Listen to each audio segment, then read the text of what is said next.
how do we counter the idea that they're trying to insert this kind of dual loyalty agenda? Because, for example, we were talking off air about this video that Tucker put out the other day, and he's regurgitating claims saying that Syria was just a normal place before Israel got involved, and people that are not, basically the only reason that you would be concerned about what's going on in the Middle East is that you are emotional and you are emoting, not thinking logically. How do you even counter that? Because I don't think that many of those kinds of people really care about the truth. They're just using it and manipulating it and for to push an agenda. And it's hard because you're sitting here saying, "Look at this pasuk, look at this verse," and I don't think they actually care.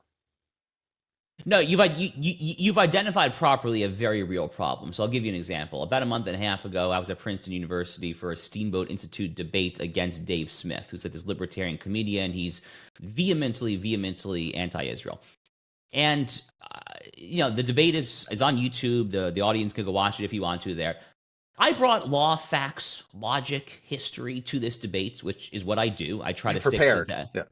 Yeah, I prepare, but I literally just wrote a book on this. I kind of know my stuff as well, right? So, I mean, Dave Smith shows up and basically just appeals to emotion. For instance, he says, "Oh, Israel's committing genocide in Gaza." And I was like, well, actually, they're not. I mean, John Spencer of West Point has shown the statistics to be blah, blah, blah. So, I come back and he goes, well, just look at it. Like look at all the rubble. And I'm like, No, but then they turn back and they say, but the Jewish people who are speaking up have dual loyalty.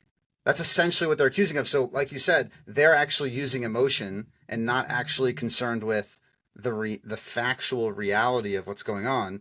But then when it comes time to actually spread their message and talk, they're only using emotion. yeah, great point. And they're also just ignoring the obvious fact that the vast majority numerically of Israel supporters in America are not Jews, but are Christians there. So, I mean, you want to accuse like evangelical Christians to go to a Baptist church of having dual loyalty? I mean, good luck with that. That argument's not going to fly there. But I have a whole chapter in this book, Daniel. The book covers a lot of terrain, but I have a whole chapter in the book